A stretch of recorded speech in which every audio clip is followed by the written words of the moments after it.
Hi, Annie. How's it going? Good, good.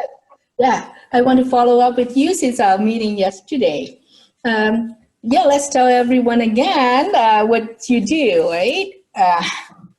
That's awesome. Thank you so much. So first of all, thank you very much for the opportunity to, speak to your network. Yesterday it was absolutely lovely. Very, very nice business people that you have in your network and good varied background that, everybody's able to help, the others in terms of, what they offer with their businesses. It was absolutely a pleasure to meet with them and speak with them because you asked me, prior to this recording, okay, let me introduce myself again. So here I am. I'm a financial doctor, and what it really means is that, I have all my financial licenses, such as investment, insurance, and real estate, but I also have my master's in adult education, and I have completed my coaching certification with the Bob Proctor program, which is all about the law of attraction. And so, honestly, my favorite clients are really the business owners because the backbone of the Canadian economy is actually, the small businesses. And it's such a pleasure, to work with the business owners to make sure that we understand where they are today, but what is their ultimate goal, what is the legacy that they're building, and how we can work together to actually accelerate their growth and help them to get there. The One of the reasons why my clients are able to experience a 338% increase in the profitability within the first 60 days is not only the mindset program that I'm obviously using with them and the business coaching, but also because I have a very wide network of individuals that can obviously help, not only boosting the business, but also driving traffic and clients to those business owners. So I really love doing what I'm doing because I'm seeing the growth for my clients, and that's really, really giving me such satisfaction. Now, today I believe you wanted me to talk about a little bit about the rent relief because that was one of the topics that came up yesterday that you obviously wanted to share with your audience. Is that Yes, correct? there are some follow-up questions, and we would like to continue and have you answer the questions. Okay, absolutely. And then the other topic that we are going to briefly cover today is the changes that are actually coming on Saturday, sorry, on Monday. So today's Saturday.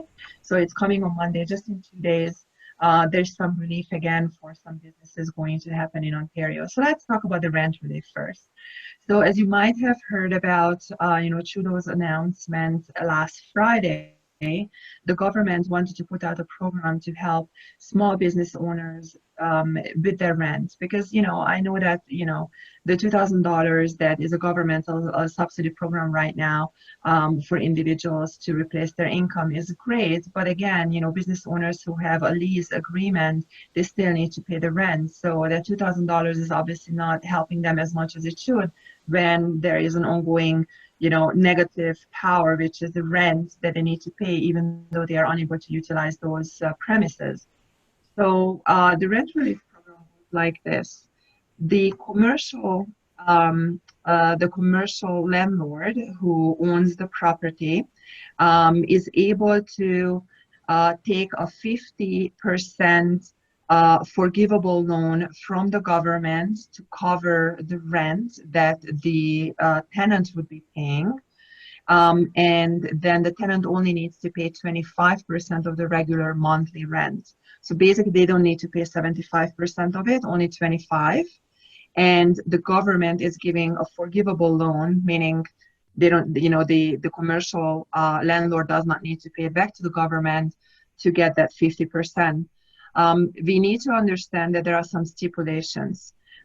This is a little bit of a gray zone because the commercial landlord needs to agree to it. Because if you really think about it, they are still out of pocket 25%, right? They get 50% from the government, 25% from the tenant, but they are still out of pocket 25%, right? So in the government stipulations, they also should have a mortgage on that property. On that note, Trudeau already announced that, for those commercial landlords who own the place outright, another program is coming into place as well so that they can qualify for something similar as well. More news are coming to that, so stay tuned. Now, the reason why I'm saying that this is a gray zone thing, because not all commercial landlords will agree to this, unfortunately, because right now they are obviously missing out on the 25%. So they might not agree with it. And if they don't agree with it, then unfortunately, the tenant is still requiring to pay the 100%. In fact, the regular commercial tenancy law applies. So, all things in consideration, in theory, the commercial landlord has the right to evict the tenant and hold on to whatever is, in the property as something that they can ultimately sell. Now, if I were a commercial landlord, I would not do this at all, because here's the thing: if you evict someone now, how are you getting someone else in, right? Everybody's in lockdown, so it's going to be extremely difficult to find someone else. So it's probably a very good idea to go along, write off the 25% from the taxes, and in fact, because now they are having a mortgage, obviously, also on the commercial property, maybe they have the opportunity at this point to negotiate with their own lending institution, the bank, with regards to having some relief on the mortgage as well.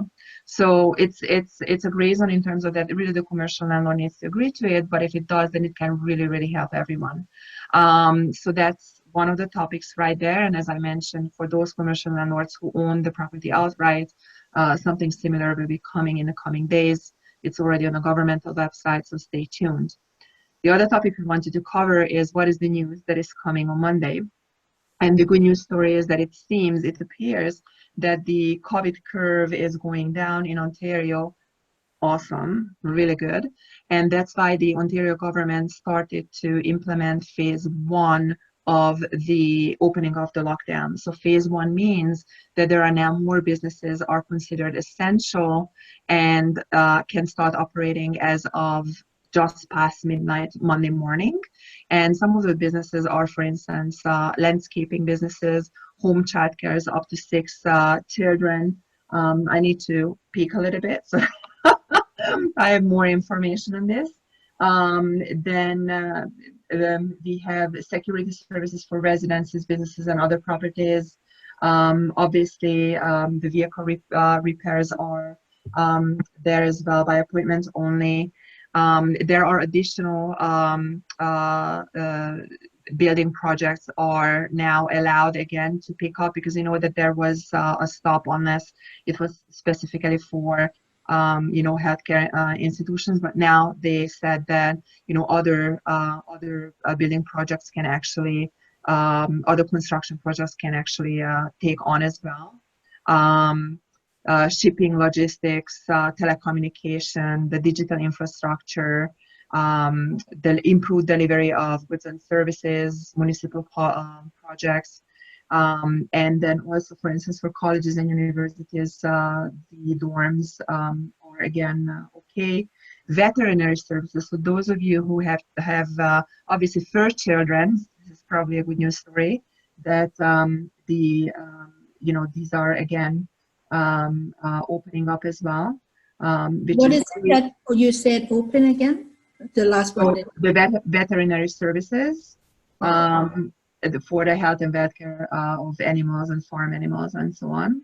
Mm-hmm. Those are coming up as well. Urgent care only. So if you're just going there for just a regular checkup, it's probably not the best time, but for urgent care for sure. So if anyone was waiting for the shots for their furry best friends, this is so they can probably go there, because shots are important. We already talked about the home childcare up to 6 children, which will definitely help quite a bit, because I have 2 small children as well, and I firsthand know how challenging it is to maneuver homeschooling with the kids and at the same time working as well. So especially those who have very small children, those require really a lot of attention. Because those are not even in school, so the home childcare will definitely help. And then hotels, motels, and other shared rental accommodations will be opening up as well, except obviously for pools, fitness centers, and meeting rooms and recreational facilities, simply because they still want to maintain the physical distancing. Also, seasonal campgrounds will be opening up, golf courses, and marinas to prepare for the upcoming. Is this for Ontario? This is for Ontario, yes. And also, yeah. So this is a good thing, because this is phase 1. So they extended the list of essential services, which is great. phase 2 will be coming hopefully in the next couple of weeks, I guess, where they are increasing also some smaller gatherings, and more businesses are opening up as long as there are some healthcare recommendations that are followed in terms of how many employees can work at a certain space, how you can see your clients and so on, because there will be still the physical distancing, I guess, in place, and how many people can, I guess, be at a certain place at any given point. And then obviously the last phase, phase 3, will be when they will be opening up for larger gatherings. And yeah, so as of Monday, also funeral services are allowed as well, which was extremely important, right? So because unfortunately, for the funeral services, is that which phase? Which phase? That's already happening as of Monday. Oh, as of Monday. Yeah. Is there still a limit of how many are? Probably there is. They don't really speak about it in terms of how many, but I mean, before that it was maximum of 5 people, which is extremely limited. So what I'm gauging here, that obviously that has been increased. Okay. Okay. So probably funeral homes. I apologize. Probably funeral homes would be the best partners to ask about it, because they obviously have that recommendation available for them. Yeah. Right. And what about, like, when you mentioned about the home care is open, is that for a limited number of children? Yeah, up to 6. 6. Yeah, up to 6. Now, because it's home care, and I know it firsthand because my kids also were lucky enough to go to a home child care back in the days. It has also governmental regulations in terms of how many children under the age of 1, how many children under the age of so and so can be there, but up to 6 can be in that space, which is a good thing. Yeah. Right. I see. So there's another, what was the other question besides, is there a way to find out that list, like that the information you have? Is that absolutely, yes. So yesterday, a news came out on Global News, and I'm going to show it. So this was the title. Okay. Coronavirus Ontario allows the essential services. Okay. And then the other one, which I personally use for anything to find out what's happening in Ontario, is Ontario.ca/page/list. Maybe send me the link and I will. Yeah, exactly. Let's do that, and then you will be able to enter it, because I mean it's very nice that Global News is giving you the information, which is great. But at the end of the day, because the governmental website is updating all the time, that's probably the best place to go. Yes. To find additional information specific. Yes. So they'll see it on the post and then just click, because there's so much information out there. It just saves us time to find the source, right? Like get the source. Absolutely.